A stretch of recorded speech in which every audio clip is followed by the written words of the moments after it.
इस देश में 140 करोड़ का देश जिसकी जनसंख्या चीन से ज्यादा है। पाकिस्तान ने तो इसे कमाल कर दिया। जिस मुल्क के पास अपने देश को चलाने के लिए पैसा नहीं, भिखारी जैसी स्थिति है, क्या आप यकीन कर सकते हैं कि पाकिस्तान की एयरफोर्स इतना बड़ा कमाल कर देगी कि राफेल या फाइटर जेट उसको गिरा सकती है? खरबों रुपए का फाइटर जेट राफेल इसलिए हमारे लिए कितना बड़ा तमाचा है कि इससे ज्यादा शर्मनाक क्या होगा कि अब ये तथ्य सामने आ गया। तो अगर कोई जो कह रहे हैं क्यों गिरे, तो मैं क्यों का जवाब ढूंढने का इसमें प्रयास कर रहा हूं कि अगर सीडीएस बोलता हो कि क्यों गिरे ये ज्यादा महत्वपूर्ण है, तो सवाल है कि वो क्यों गिरे जिसका जवाब आना चाहिए। और आगे और इस देश को जानकारी कि राफेल गिरा है या भारतीय जहाज गिरा है, इसकी जानकारी भारत से नहीं मिलती, बल्कि इसकी जानकारी सिंगापुर से आपको मिलती है। देश को सीजफायर की जानकारी भारत सरकार से नहीं मिलती, बल्कि अमेरिका से मिलती है।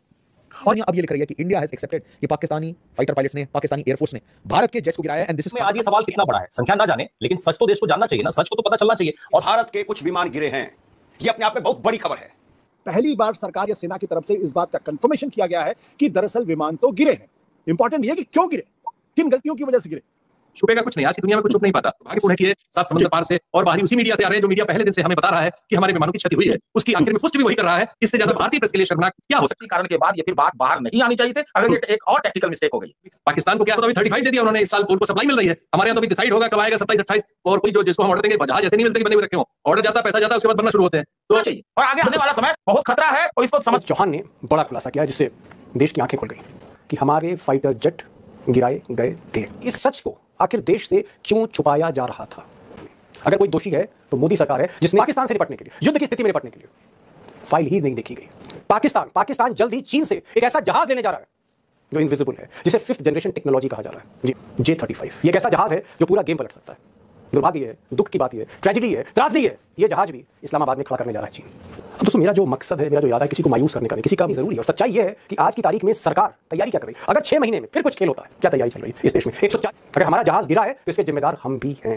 तैयारी क्या चल रही है और क्या? गरिमा जी, पिछले 10 सालों के अंदर एक कोशिश इस देश के अंदर की जा रही है कि सवाल पूछना नाजायज है, और जो सवाल पूछ रहे हैं दरअसल वो लोग देशद्रोही हैं, गद्दार हैं, पाकिस्तान परस्त हैं, नालायक लोग हैं। तो बताना पड़ेगा, आप जितना छुपाएंगे उतना दुनिया की तमाम दूसरी समाचार एजेंसियां, दुनिया के अखबार।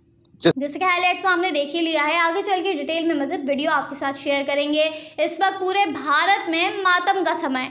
भारतीय मीडिया जो झूठी खबरें चला रहा था कि पाकिस्तान ने भारत का कोई तैयारा नहीं गिराया, उस भारतीय मीडिया को मुंह की खानी पड़ी है। भारतीय जनरल ने अपने बयान में एतराफ़ कर दिया है कि पाकिस्तान ने भारत के तैयारे गिराए हैं, और इस बयान के बाद भारत में और भारतीय मीडिया में भौचाल आ गया है। अगर आप इस तरह की वीडियोस देखना पसंद करते हैं तो हमारे चैनल को सब्सक्राइब कर। पहली बार सरकार या सेना की तरफ से इस बात का कंफर्मेशन किया गया है कि दरअसल विमान तो गिरे हैं, यानी वो साफ तौर पर कह रहे हैं विमान तो गिरे। कितने गिरे ये भी इंपॉर्टेंट नहीं है, इंपॉर्टेंट ये है कि क्यों गिरे, किन गलतियों की वजह से गिरे। वो ये साफ तौर पर कह रहे हैं कि 2 दिन तक हमने समझने की कोशिश की कि हमारी तरफ से क्या गलतियां हुई, कौन कौन से टेक्निकल एरर्स हुए जिसको छुपाया जाता। चलिए, ऑपरेशन सिंदूर के दौरान नहीं बताते, सीजफायर के दौरान नहीं बताते, तो कुछ दिनों के बाद तो बता ही सकते थे, 1-2 दिन के बाद। लेकिन इसको लगातार एक तरीके से छिपाने की कोशिश की गई या इस पर मुंह नहीं खोलने की कोशिश की। देखिए, ये खबर तो 7 तारीख की रात जब ये सब कुछ हुआ था, उसके बाद सबसे पहले विजेता सिंह द हिंदू की रिपोर्टर ने दे दी थी, लेकिन उसको ट्रोल किया गया, उसको बहुत गाली गलौज से लेके किस तरह से अपमानित किया गया। उसमें सिर्फ इतनी गलती थी कि जो उसमें रेफरेंस के लिए फोटोज लगी थी वो फोटोज पुरानी थी, लेकिन खबर सही थी, फोटोज देने में कहीं इधर उधर गड़बड़ी हुई होगी और उसको द हिंदू ने हटा लिया था। इसके बाद सारी दुनिया के प्रेस में, हम लोग उस समय बाहर थे, ये सब खबरें आज आ गई, और जो डिफेंस एक्सपर्ट्स हैं जो इसको टेक्नोलॉजिकली एनालाइज करते हैं, उन लोगों ने इसके विश्लेषण करके किन मिसाइलों का प्रयोग हुआ, उनमें क्या क्या एवॉक्स विमानों का क्या रोल था, सैटेलाइट इमेजरी का क्या रोल था, वगैरह वगैरह, जो बहुत सारी तकनीकी चीजें हैं जिनके हम लोग विशेषज्ञ नहीं हैं, लेकिन जो विशेषज्ञ हैं उन्होंने इसको दुनिया भर में कह दिया था। और ये दुनिया भर में आने की वजह से मार्केट पे भी असर हुआ था। उस विमान कंपनी का जिसने ये मिसाइल बनाई है चीन की, और वो एक खास जहाज बनाया है, उनके शेयर वगैरह बढ़ गए थे और रफाल के शेयर वगैरह गिर गए थे। तब से ये लगातार चर्चा में है, और दुर्भाग्यपूर्ण है कि जैसा आज ये सूचना आई है, ये विदेश से आ रही है देश में, यानी पूरा देश का जो मीडिया है वो इन सवालों को सवाल ही नहीं समझता। इसलिए हमारे लिए कितना बड़ा तमाचा है कि इतने दिन बाद ये खबर बाहर से आ रही है, उन संस्थानों से जिनकी यहाँ का सब लोग आलोचना किया करते हैं। तो एक बार फिर वो जो मीडिया की रेटिंग्स वगैरह हैं, उन पर सवाल उठाने वालों के लिए इससे ज्यादा शर्मनाक क्या होगा कि अब ये तथ्य सामने आ गया। इससे उसमें डिटेल्स है, जो कि इंटरव्यू काफी डिटेल है, उसमें साफ ये समझ में आया कि 7 तारीख की इस घटना के बाद, ठीक पहले हमने उनके 9 ठिकानों पे बमबारी की, लेकिन उसी समय हमारे जेट उनके रिवर्स में निशाने पे आ गए। और अब कितने हैं इस पर विवाद है। जो पूछा गया उसी में कि 6 जेट तो नहीं गिरे जैसा पाकिस्तान का दावा है, उन्होंने इसका इनकार कर दिया। तो 6 नहीं है, संख्या कुछ और हो सकती है, 2-3 हो सकती है, 1 हो सकती है, लेकिन है ये स्वीकार कर लिया गया। अब कौन सा है क्या नहीं है, ये सब स्पेकुलेशन को जन्म दे रहा है। अगर इन पे क्लैरिफिकेशन और लंबित होता है, छुपेगा कुछ नहीं। आज की दुनिया में कुछ छुप नहीं पाता। उसने वगैरह के जरिए बहुत सारी चीजें निकाल दी गई हैं और बहुत सारी अफवाहें भी इसकी वजह से जन्म ले लेती हैं। पाकिस्तान से बहुत सारी जनरेट की जा रही हैं, जो सूचना के तौर पर आए, और ये दुर्भाग्यपूर्ण है कि ये 7 समंदर पार से और बाहरी उसी मीडिया से आ रहे हैं जो मीडिया पहले दिन से हमें बता रहा है कि हमारे विमानों की क्षति हुई है। उसकी आखिर में पुष्टि भी वही कर रहा है। इससे ज्यादा भारतीय प्रेस के लिए शर्मनाक क्या हो सकता है। 15 दिन से ज्यादा हो चुका है, 20 दिन तकरीबन हो गए हैं, तब तक सरकार की तरफ से इसको क्यों छुपाने की कोशिश की गई? एक प्रेस कॉन्फ्रेंस करके सारे सवालों के जवाब दे देते, सारी अफवाहें अटकलें खत्म हो जाती। तो ये इसके पीछे का राज क्या था? क्यों लगा आपको कि क्यों नहीं इसके बारे में स्वीकारोक्ति की गई, क्यों नहीं इस पे तफसील से जानकारी दी गई? देखिए, जिस तरह से सिंदूर को अबीर के रूप में उड़ाया जा रहा है पूरे देश भर में, खुद प्रधानमंत्री जी द्वारा, तो निशाना चुनाव पर है। तो उसमें तो पताका फहराना ही है, उसमें तो झंडा बुलंद करना ही है। वो तो आप जानते हैं ना, जो कहावत है कि लड़े सिपाही या नाम हो सरकार का। तो सरकार जो है वो पार्टी के हिसाब से चलती है। तब उनको बंगाल, बिहार, मध्य प्रदेश, फलाना ठिकाना, गुजरात, सब जगह हो आए ऑपरेशन सिंदूर। हमारे लिए ये क्यों गिरे, ये बहुत महत्वपूर्ण हो जाता है। गिरते हैं, ये बात सच है, और गिरते हैं, और ये लड़ाई है, कुछ भी हो सकता है, वो होता है। मुद्दा यही है कि छुपाया गया, मुझे लगता है एक उसका राजनीतिक कारण था, और राजनीतिक कारण के बाद ये फिर बात बाहर नहीं आनी चाहिए थी, अगर ये एक और टेक्निकल मिस्टेक हो गई। बिल्कुल। और एक महत्वपूर्ण सवाल यह है कि क्यों सीडीएस ने इस बात को सिंगापुर की जमीन में जाकर कहने की बात कही? क्या यह सवाल नहीं पूछे गए, या उन्होंने जानबूझ के वहां से कुछ संदेश देने की कोशिश की? तो चीज आशुतोष की, जब युद्ध होता है तो आप कभी भी अपनी कैजुअलिटी के बारे में बताते नहीं हो। आप हमेशा बताते हो कि आपने दुश्मन का नुकसान क्या किया है। ऑपरेशन सिंदूर अभी खत्म नहीं हुआ है, तो अगर आप सरकार ने इसे कहें कि वो जारी। दो बॉर्डर, जिसमें चाइना का बॉर्डर इतना बड़ा है, पाकिस्तान को क्या है कि उसको चीन से लोन पे, और हम जिस कॉस्ट पे रफाल खरीद रहे हैं उस कॉस्ट में 10 चेंगडू आ रहे हैं, और उसको तो अभी 35 दे दिया उन्होंने। इस साल उनको सप्लाई मिल रही है। हमारे यहाँ तो अभी डिसाइड होगा कब आएगा, 27-28। और कोई जो जिसको हम ऑर्डर देंगे, जहाज ऐसे नहीं मिलते कि बने हुए रखे हो। ऑर्डर जाता है, पैसा जाता है, उसके बाद बनना शुरू होते हैं। तो पिछले 10-11 साल से लगातार ढिंढोरा पीटा जा रहा है। अगर हमारी डिफेंस की प्रिपेयर्डनेस ये है, तो जाहिर सी बात है चिंता का प्रश्न है, और इसको पॉलिटिकल लीडरशिप क्यों नहीं एड्रेस करती? और शायद यही कारण है कि वो उसको मालूम था कि अगर हमने एडमिट कर लिया कि हमारा कोई एक राफेल गिरा है, तो फिर सारी जिम्मेदारी प्रधानमंत्री जी पर आ जाएगी। शायद ये कारण था छिपाने का। लड़ रहा तो अगर कोई जो कह रहे हैं क्यों गिरे, तो मैं क्यों का जवाब ढूंढने का इसमें प्रयास कर रहा हूं कि अगर सीडीएस बोलता हो कि क्यों गिरे ये ज्यादा महत्वपूर्ण है, तो सवाल है कि वो क्यों गिरे, इसका जवाब आना चाहिए। और आगे आने वाला समय बहुत खतरा है, और इसको समझते हुए एसओएस कुछ करना पड़ेगा। जब भारत ने एयर स्ट्राइक्स की थी पाकिस्तान पर, क्या जवाबी कार्रवाई में पाकिस्तान ने हमारे फाइटर जेट गिराए थे? और क्या हमारा खरबों रुपए का फाइटर जेट राफेल, उसको भी नुकसान हुआ था? क्या कोई राफेल भी गिरा था?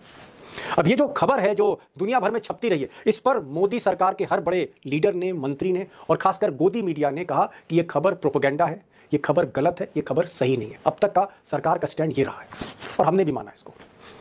लेकिन आज हिंदुस्तान के रक्षा प्रमुख, चीफ ऑफ डिफेंस स्टाफ, आप कह सकते हैं मिलिट्री के सबसे बड़े अफसर, सबसे बड़े अधिकारी अनिल चौहान, जनरल अनिल चौहान ने आज एक बड़ी बात कही। उन्होंने एक इंटरव्यू में कहा कि हमारे फाइटर जेट गिराए गए थे। ब्लूमबर्ग जनरल चौहान ने बड़ा खुलासा किया है, जिससे देश की आंखें खुल गई। इस सच को आखिर देश से क्यों छुपाया जा रहा था? अब दोस्तों, चाहे एक फाइटर जेट हमारा जो है वो गिरा, डाउन किया गया हो, या कई फाइटर जेट डाउन किए गए, सवाल ये नहीं है। जो जनरल चौहान ने कहा उसको हम स्वीकार करते हैं, देश स्वीकार करता है। लेकिन एक बात मैं यहां पर जरूर रेखांकित करूंगा कि हमारे पायलट ने, जो भी उनके पास टेक्नोलॉजी हो, हमारे पायलट्स ने जान हथेली पर रखकर पाकिस्तान में जो स्ट्राइक्स किए, चाहे वो भावलपुर का कैंप हो टेररिस्ट, इसके लिए क्या हमको दोष सेना को देना चाहिए? बिल्कुल नहीं। अगर कोई दोषी है तो मोदी सरकार है, जिसने पिछले 11 साल में सिर्फ वोट बैंक पॉलिटिक्स करी, वोट की राजनीति हुई, फौज पर ध्यान नहीं दिया गया।